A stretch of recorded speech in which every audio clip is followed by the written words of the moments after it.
Esperando se encuentren bien, es para nosotros un gusto volvernos a dirigir hacia ustedes con un nuevo tema.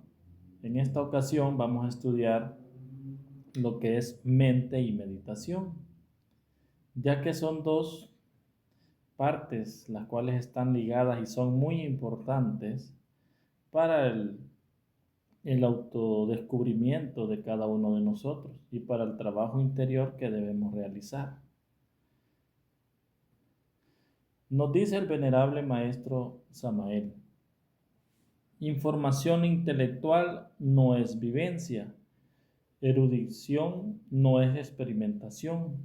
El ensayo, la prueba, la demostración exclusivamente tridimensional no es unitotal ni íntegra. Esto quiere decir que no todo lo que vemos, o sea, lo que percibimos en este plano tridimensional, no es lo único que existe en estos planos, no es lo único total y de total relevancia o de total realidad en nuestra existencia.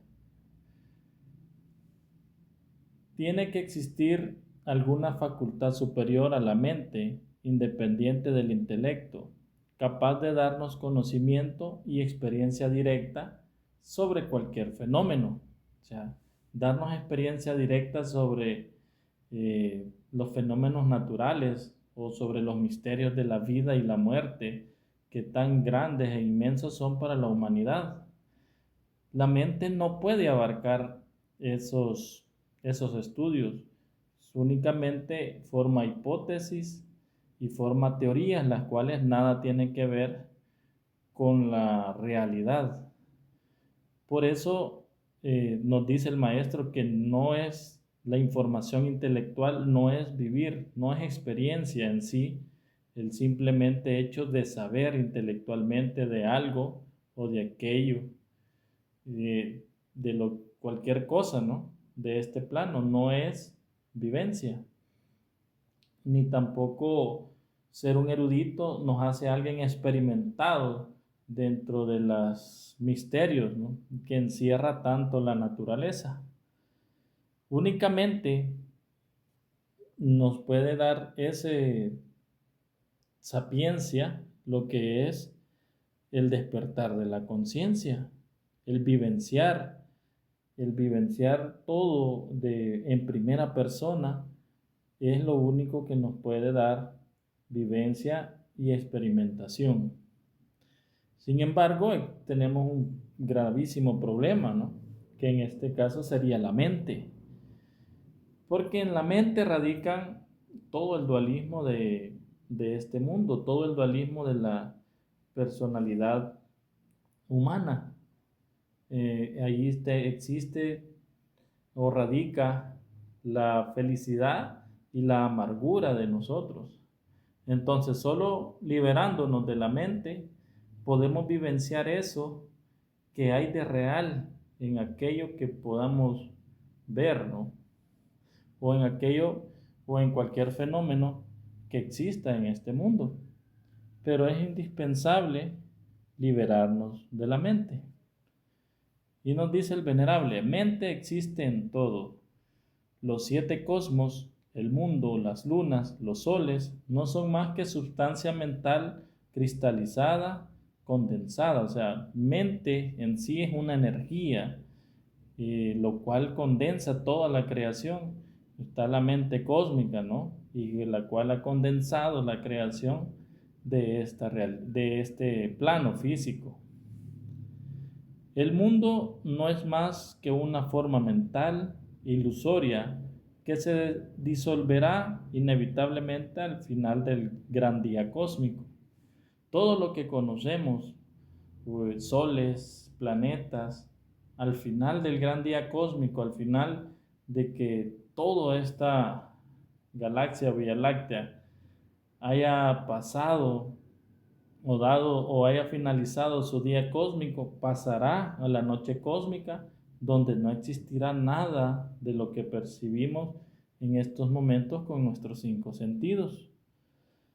Nos dice el venerable: Mi persona, tu cuerpo, mis amigos, las cosas, mi familia, etcétera, son en el fondo eso que los indostanes le llaman maya o ilusión, formas mentales vanas que tarde o temprano deben reducirse a polvareda cósmica.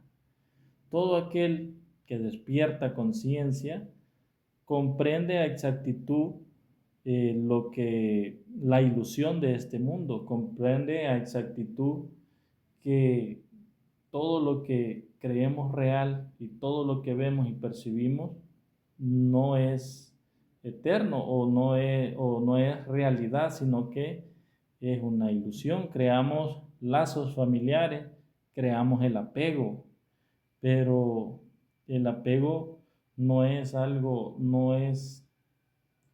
un sentimiento, no es algo superior, simplemente es un yo que quiere mantener capturado ese sentimiento de pertenencia de tal cosa o de tal familiar. Por eso es parte de esta ilusión lo que son las relaciones familiares y las cosas. Todo no nos pertenece. Nada de este mundo pertenece y nada de este mundo existe realmente. Dice el venerable, mis afectos, los seres más queridos que me rodean, etcétera, son simples formas de la mente cósmica. No tienen existencia real. O sea, no tienen existencia real porque son una proyección. O sea, los lazos familiares son una proyección del yo, son creados por el yo para formar el apego. Sabemos que es bastante complicado analizar y comprender el decir que no existe todo lo que vemos, que solamente es una proyección, una ilusión, pero realmente solo con el despertar de la conciencia, solo con el trabajo interior vamos a poder comprobar realmente las palabras que el venerable maestro nos expresa, ¿no? Y nos plasma en sus obras. La ventaja del conocimiento gnóstico, que todas las teorías que podamos venir a impartir o dar a conocer son comprobables, todas tienen sus prácticas para poder comprobar. Y para comprobar que este mundo es una ilusión, que este mundo es una fantasía, está la meditación, donde podemos escapar o donde la esencia puede en un instante escaparse y vamos a poder ver lo que es real.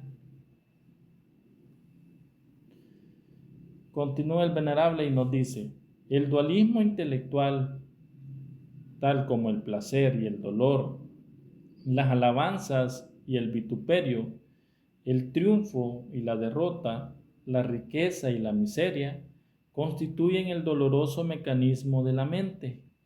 O sea, la mente está constituida por el dualismo, por dos cosas, por lo positivo y lo negativo. Allí en esos dos rangos se mueve la mente y allí en esos dos rangos es donde existe el dolor de esta humanidad. Es urgente montar en el burro, que es la mente, para entrar en la Jerusalén celestial en Domingo de Ramos, nos dice el venerable. Desgraciadamente, hoy por hoy, el asno monta en nosotros, míseros mortales del lodo de la tierra. Es la mente la que nos controla a nosotros. Es la mente, por medio de los defectos, la que nos hace sufrir. Y es lo que han venido a enseñarnos los grandes avatares, los grandes maestros que han descendido a este plano físico. Tenemos a Buda, ¿no? En su tiempo vino y descubrió la ilusión de este mundo por medio de la meditación y nos dio su enseñanza. Viene Jesús el Cristo en su tiempo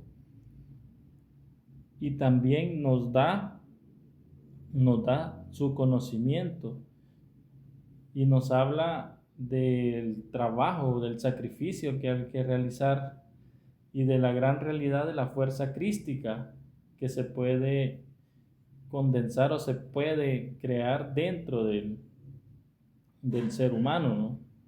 Entonces,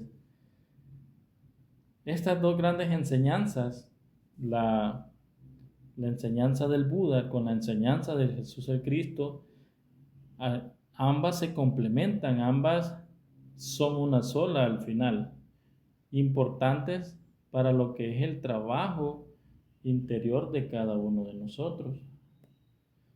Por eso el Maestro, el gran Kabir, Jesús el Cristo, sabiendo que este mundo es una ilusión, sabiendo que este mundo es prácticamente no existe, expresaba en sus enseñanzas, ¿no? Que no había que hacerse riquezas en esta tierra donde el hollín corrompe, sino que hay que hacer riquezas en el cielo, o sea, en nuestro interior, en la parte superior, en la, en la parte más honda espiritual de cada uno de nosotros. Allí hay que formar las riquezas. Dice el venerable: nadie puede conocer la verdad mientras sea esclavo de la mente. Eso que es lo real no es cuestión de suposiciones, sino de experiencia directa. Debemos despojarnos del pensamiento, debemos despojarnos de, del agitado mar que existe en nuestra mente, ¿no? Para poder comprobar lo real. Jesús, el gran Kabir, dijo: conoced la verdad y ésta os hará libre. Pero os digo, la verdad no es cuestión de afirmar o negar, creer o dudar. Hay que experimentar directamente en ausencia del yo, más allá de la mente. O sea, la verdad no es el concepto que conocemos de verdad, no es el concepto de decir los ciertos hechos tal y cual como sucedieron. Esa no es la verdad. El concepto de verdad, el real concepto de verdad, solo se puede vivir por medio de la experimentación directa, en ausencia del ego, ¿no? En ausencia de los agregados psicológicos. A esa verdad se han referido siempre los grandes iniciados, los grandes maestros. A esa verdad es la que se refiere Jesús el Cristo en sus enseñanzas. Por eso cuando le preguntaron qué era la verdad, él guardó silencio, porque ningún concepto que pueda decirse, ningún concepto de esa realidad sería prácticamente cierta, porque únicamente viviéndola es como podemos experimentar y comprender en sí qué es eso que llaman verdad. Nos dice el venerable: quien se liberta del intelecto puede experimentar, vivenciar, sentir un elemento que transforma radicalmente. Cuando nos libertamos de la mente, esta se convierte entonces en un vehículo dúctil, elástico, útil, mediante el cual expresamos en este mundo consciente. En ausencia del yo, la mente se vuelve una herramienta útil para poder obtener el conocimiento, ¿no? El conocimiento de los mundos superiores, el conocimiento de cómo funciona este mundo, de cómo este mundo o cómo es el mecanismo de que este mundo tiene adormecido o nos tiene adormecidos a toda la humanidad.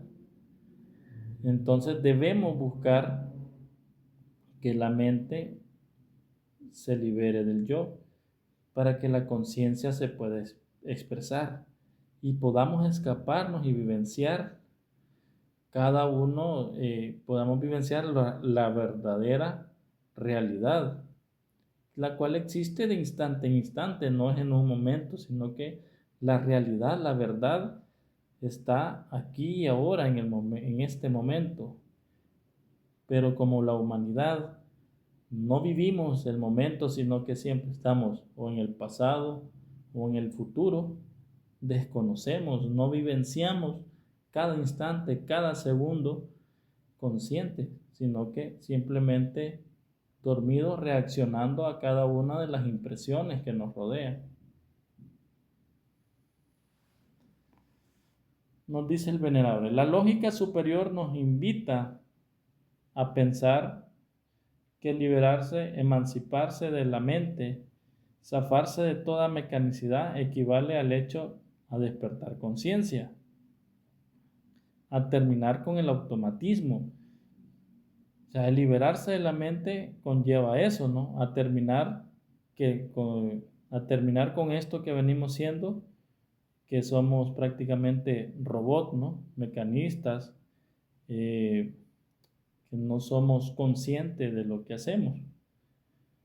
La mente, dice el venerable, solo sirve para amargarnos la existencia.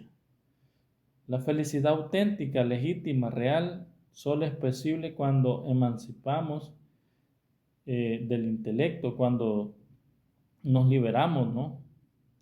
Del intelectualismo. Ahí es donde podemos percibir la auténtica realidad.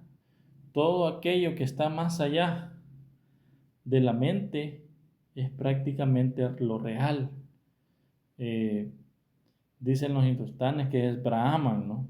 El eterno, o prácticamente es la divinidad, lo que está más allá de la mente. La técnica de la meditación, nos dice el maestro, nos permite llegar hasta las alturas de la iluminación y de la revolución de la dialéctica. Debemos distinguir entre una mente que está quieta y una mente que está aquietada a la fuerza. En este punto partimos hacia la explicación de una buena práctica de meditación. Debemos tener los elementos correctos o debemos tener el ambiente adecuado para realizar una buena meditación, el ambiente tanto exterior como el ambiente interior. No podemos forzar la mente a que se encuentre quieta, no podemos forzar la mente a que se silencie. El silencio de la mente debe venir por naturaleza, así como cuando el cuerpo físico se encuentra cansado, automáticamente viene el sueño. Nosotros, los seres humanos, no es que digamos eh, que dormimos cuando queremos, ¿no? Sino que el sueño viene hacia el cuerpo, entonces el cuerpo descansa. Así igualmente, la quietud de la mente debe surgir naturalmente para lograr una buena meditación, una buena práctica. Cuando la mente está aquietada a la fuerza, realmente no está quieta, está amordazada por la violencia y en los niveles más profundos del entendimiento hay toda una tempestad. Entonces, cuando nosotros forzamos a la mente, estamos ahí, que no debo pensar, no, que no tengo que hacer esto, realmente estamos amordazando la mente, pero la mente es lógico, como que a uno lo ataran a la fuerza, uno va a patalear, uno va a clamar, uno grita, uno se desespera, entonces no podemos percibir una buena experiencia de la práctica de meditación. Por eso es importante que el ambiente interior, que nuestro, que nuestro, que nuestra disposición, sea meditar de manera correcta, Por eso es importante también las técnicas de respiración, las técnicas de atención para poder inducir el relajamiento de la mente o el silencio de la mente. Nos dice el venerable maestro Samael, es necesario acabar con las modificaciones del principio pensante durante la meditación. Cuando el principio pensante queda bajo nuestro control, la iluminación adviene a nosotros espontáneamente. Cuando vencemos la mente, cuando la mente queda silenciada, naturalmente, tenemos el control, queda bajo el control de la conciencia ese elemento, ese instrumento, ¿no? Para lograr la quietud, dice el venerable maestro, y el silencio de la mente es necesario saber vivir de instante en instante, saber aprovechar cada momento, no dosificar el momento, o sea, debemos vivir el instante, debemos no identificarnos y no vivir en el dualismo, ¿no? No vivir en el dualismo de las circunstancias que nos pasan. Debemos ser conscientes de instante en instante. En esto entra lo que es la autoobservación, ¿no? Entonces, con la atención y el silencio de la mente, nos va a permitir nos va a permitir destruirnos todo ese susurro que tiene la mente dentro de nosotros, conocidos como pensamientos. Basta autoobservarse cuando uno trata de hacer una práctica de meditación, cómo se oye un cuchicheo dentro de nuestro interior, dentro de nuestra mente, conversaciones, y entonces empiezan a salir recuerdos, planes, sentimientos buenos y malos, pero es ruido, ¿no? Es ruido del pensamiento, que no permite que la mente se relaje o que venga el silencio hacia nosotros. Por eso es muy importante lograr la quietud y el silencio.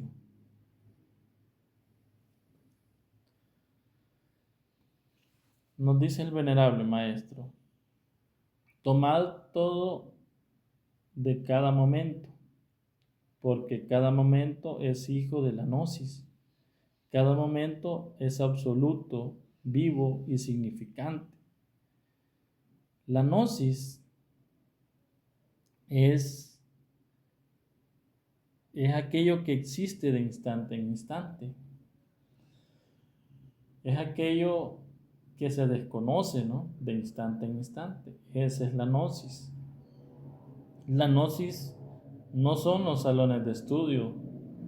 La gnosis no son los libros. La gnosis no son estas conferencias. La gnosis en sí es la verdad, es aquello que se desconoce de instante en instante. Nos narra el maestro Samael que el maestro Humon dijo a sus discípulos, si caminan, caminen, si se sientan, siéntense, pero no vacilen.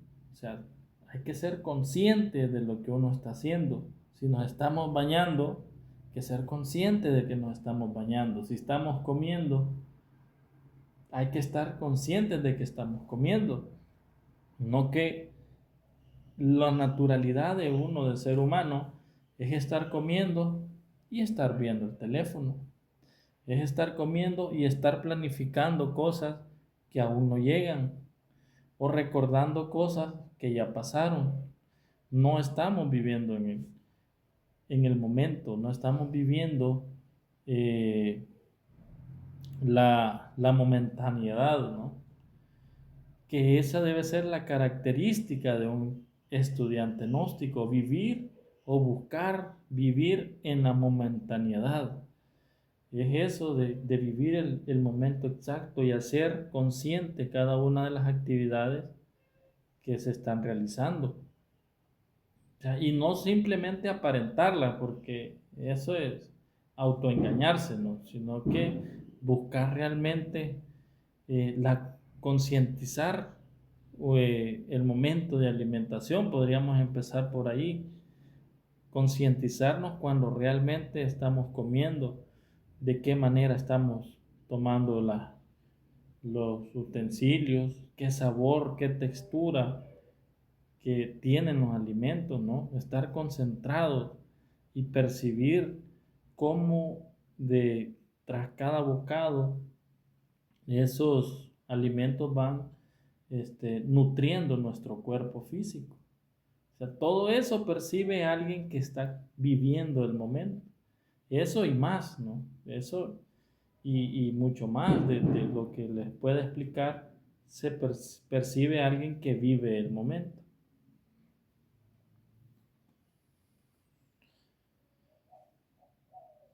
Nos dice el venerable maestro, un primer estudio en la técnica de la meditación es la antesala de esa paz divina que supera todo conocimiento. Antes de entrar en profunda meditación, antes de pasar el umbral para conocer la verdad, está esta antesala, ¿no? Que le da paz y tranquilidad a nuestro interior. Es lo que se vive antes de pasar a cruzar el umbral del descubrimiento de la verdad. También nos afirma el venerable maestro Samael que la forma más elevada de pensar es no pensar. Cuando se logra la quietud y el silencio de la mente, el yo, con todas sus pasiones, deseos, apetencias, temores, afectos, se ausenta. Todo el sufrimiento de este mundo desaparece cuando se aquieta la mente, cuando se pone en silencio absoluto nuestra mente. Entonces, todo se ausenta, todo desaparece. Solo en ausencia del yo, en ausencia de la mente, la conciencia puede despertar y así llevarnos hacia el éxtasis y conocer la verdad. Esa verdad que venimos mencionando, que es la verdad absoluta de las cosas, de la realidad y mecanismos que cómo funciona este mundo. La quietud y el silencio de la mente tiene un solo objetivo: liberar a la esencia de la mente o liberar a la esencia del ego, ¿no? Escaparse de la prisión del ego. Eso es lo que se busca con la quietud y el silencio, para que fusionada con la mónada o el íntimo pueda experimentar eso que nosotros llamamos la verdad. Cuando la mente se halla en un estado pasivo y receptivo, absolutamente quieta y en silencio, se libera de la mente la esencia o buddhata y adviene el éxtasis, adviene un samadhi, adviene ese conocimiento el cual buscamos, el cual nos va a dar la guía y nos va a dar las fuerzas para trabajar sobre nosotros mismos.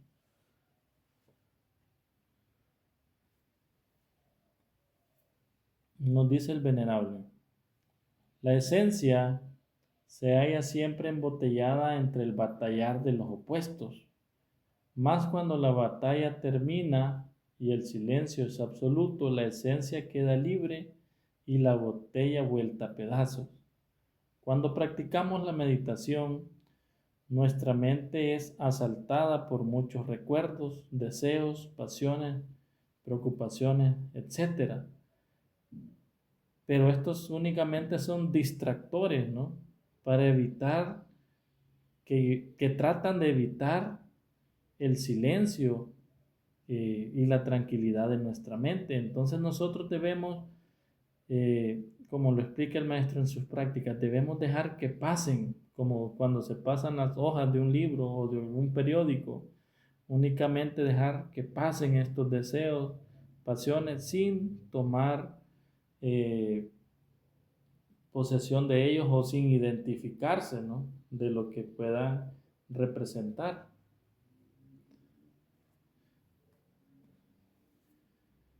Debemos evitar el conflicto entre la atención y la distracción, dice el venerable. Existe conflicto entre la distracción y la atención cuando combatimos contra esos asaltantes de la mente, cuando nos identificamos y empezamos a batallar. No, eso no tengo que estar pensando. No, que esto aquí, que esto allá. Eso es entrar en conflicto con los distractores, ¿no? El yo, dice el maestro, es el proyector de dichos asaltantes mentales. Donde hay conflicto, no existe quietud ni silencio. Donde hay conflicto, no vamos a poder aquietar nuestra mente y no vamos a poder experimentar el silencio y la paz interior. Debemos anular el proyector mediante la autoobservación y la comprensión. Examinad cada imagen, cada recuerdo, cada pensamiento que llegue a la mente. Recordar que todo pensamiento tiene dos polos, un positivo y un negativo. Entonces debemos empezar a analizarlos para que vayan pasando, ¿no? Pasando y sin distraernos. Examinar los dos polos, dice el venerable, de cada forma mental que llegue a la mente. Recordar que solo mediante el estudio de las polaridades se llega a la síntesis, solo mediante el análisis de cada cosa se llega a la síntesis. Toda forma mental puede ser eliminada mediante la síntesis. Y el venerable maestro nos pone un ejemplo de esto que estamos queriendo explicar. Y nos dice, nos asalta el recuerdo de una novia, es bella. Pensemos que la belleza es el opuesto a la fealdad, y que si en su juventud es bella, en su vejez será fea. Entonces, la síntesis de este análisis o la síntesis de este asalto sería, no vale la pena pensar en ella, es una ilusión, una flor que se marchita inevitablemente. O sea, todo aquel pensamiento que nos asalte tiene un inicio y un final, no es del eterno, no es de la conciencia. Por lo tanto, no vale la pena perder el tiempo pensando en algo pasajero, en una ilusión. Todo pensamiento, por bueno que sea, detrás de él hay un yo, existe el yo, que está tratando de distraernos. Si no nos distrae con cosas negativas, va a buscar distraernos con cosas positivas. Entonces debemos hacer esta síntesis, ¿no?, para llegar y pasarnos cada uno de estos distractores. En la India, dice el venerable, esta autoobservación y estudio de nuestra psiquis es llamada propiamente pratara. La infinita posesión de pensamientos proyectados del yo al fin se agota y entonces la mente queda quieta y en silencio. Cuando nos autoobservamos, va a llegar un momento que ya los pensamientos no van a surgir, no van a existir más en ese instante, ¿no? O sea, cuando estamos hojeando un cuaderno, un libro o el periódico, ya en un momento que ya no hay más hojas. Entonces viene, ¿no? Viene el silencio, viene la iluminación. Debe terminar ese desfile de pensamientos, debe dejar de, debe pasar sin dejar rastro alguno en nuestra psiquis, no en nuestra mente. O sea, no dejar rastro es no identificarse. Debemos buscar el fin de, esa, de esos pensamientos o de esos asaltantes en nuestro interior por medio de la autoobservación.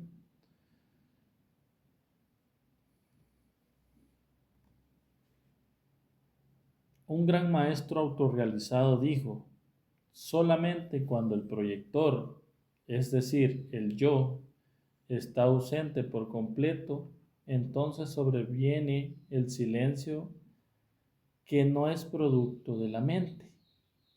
O sea, viene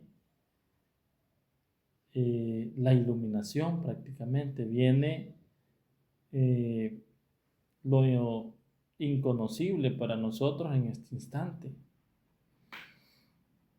Entonces, toda esta técnica se resume en dos principios: en profunda reflexión y tremenda serenidad. El silencio es inagotable porque no es del tiempo, es lo inconmensurable. Solo entonces adviene aquello que es real. Cuando alcanzamos ese estado de silencio, ese estado de éxtasis, adviene lo que es lo real en nosotros. Asimismo nos dice el venerable, la palabra china mo significa silencio, silencioso o sereno. Chao significa reflexionar u observar. Entonces la combinación de esta palabra sería el mo chao. Por tanto, puede traducirse como reflexión serena u observación serena, que es el principio y es la base de toda práctica de meditación. Buscar ese estado de mo chao, de reflexión serena y observación. Lo dificultoso y laborioso es lograr el silencio mental, nos dice el venerable. El silencio mental absoluto en todos los niveles del subconsciente. Ese es el trabajo en sí que debemos realizar, pero no debemos complicarlo con más teorías. Debemos llevarlo a la práctica, sentarnos y empezar a respirar, a poner atención, a hacer de la meditación el pan de cada día. Así como un atleta se prepara diariamente para una competencia, así un estudiante, nosotros como estudiantes gnósticos debemos practicar la meditación, debemos sentarnos y, y practicar el silencio, buscar ese silencio para poder algún día alcanzarlo. O sea, esto no es de un día, 2 semanas, una hora, sino que un verdadero atleta de la meditación puede llegar a meditar hasta 4 horas sin moverse. Muchas veces incluso el yo, nos programa los tiempos de práctica, porque nos sentamos y de repente asalta un pensamiento de que ya es hora, que ya meditamos mucho, que cualquier cosa, y nos saca de la práctica. Debemos luchar contra eso, debemos autoobservar eso para poder avanzar en este trabajo interior. Debemos ser atletas, ¿no? Ser constantes en nuestras prácticas. Pero realmente esa es la dificultad, eso es el trabajo, ¿no? Arduo o el trabajo difícil que tenemos, que es el silenciar la mente de forma natural, recordémoslo, ¿no? No debemos forzar el silencio de la mente. El silencio de la mente debe de venir de forma natural. Alcanzar la quietud y silencio en el mero nivel superficial, intelectual, o en unos cuantos departamentos del subconsciente, no es suficiente, nos dice el venerable, porque la esencia continúa enfrascada entre el dualismo sumergido del infraconsciente a inconsciente. O sea, debemos aquietar la mente, buscar ese silencio en los 49 niveles de la mente. Nos dice el venerable, mente en blanco es algo demasiado superficial, hueco e intelectual. O sea, decir poner la mente en blanco no se asemeja nada al estado de vigilia o al estado interior que debe de alcanzar el que está meditando. No basta, es la frase mente en blanco se queda cortita realmente al estado que debemos alcanzar para poder liberar la esencia y conocer y entrar en un éxtasis o conocer la verdad o tener la experiencia de un samadhi. No importa el término que utilicemos, pero no es el simplemente poner mente en blanco, sino que va algo mucho más interior para que la esencia se pueda escapar, no hacia afuera, no hacia el cielo, sino que se escapa a lo más profundo de nuestro ser, a lo más eh, pequeño de nuestro interior. Necesitamos reflexión, dice el venerable, reflexión serena si es que de verdad queremos lograr la quietud y el silencio absoluto de la mente. El sentimiento de sereno trasciende a eso que normalmente se entiende por calma o tranquilidad. Va más allá de eso, ¿no? Implica un estado superlativo que está más allá de los razonamientos, deseos, contradicciones y palabras. Designa una situación fuera del mundal bullicio. O sea, lo que buscamos, una experiencia de silencio total, una experiencia donde la esencia se escape, va mucho más allá del dualismo que tenemos dentro de nosotros mismos. Va mucho más allá de lo que podamos comprender en estos instantes. Por eso es muy importante practicar y experimentar, practicar para poder comprender y asimilar por medio de la experiencia lo que el venerable maestro nos explica, ¿no? En sus libros.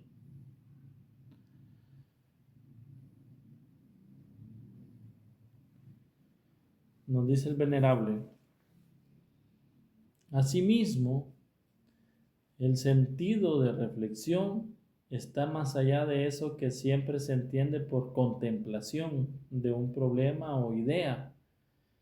No implica aquí actividad mental o pensamiento contemplativo, sino una especie de conciencia objetiva, clara y reflejante, siempre iluminada en su propia experiencia. Cuando reina la serenidad perfecta, se logra la verdadera iluminación profunda. Debemos practicar para poder llegar a la honda comprensión de lo que el Maestro nos quiere dar a entender, ¿no? En sus palabras, en su conocimiento plasmado en sus libros. No, no basta, ¿no? Con querer asimilar con la mente. La mente, nuestra mente, jamás va a asimilar el conocimiento de la verdad, el conocimiento revelador que el venerable Maestro Samael ha traído a este mundo, porque somos demasiado superficiales, estamos limitados, prácticamente inválidos ante el conocimiento de la gran realidad, hacia el conocimiento de dónde venimos y de todos aquellos misterios que nos envuelven y rodean. Debemos practicar y practicar con la esperanza, con la fe de algún día llegar a la experimentación directa y comprobar lo que es realmente la verdad, lo que es realmente una reflexión serena, lo que realmente es la conciencia, conocer a nuestro real ser. Debemos seguir hacia adelante en este arduo trabajo, en esta maravillosa enseñanza, sin desmayar. Y algún día podremos triunfar sobre nosotros mismos y vamos a poder vencer la dualidad de nuestro interior. Hasta aquí mis palabras. Gracias por estar siempre atentos a las conferencias. Cualquier duda, estamos a la orden.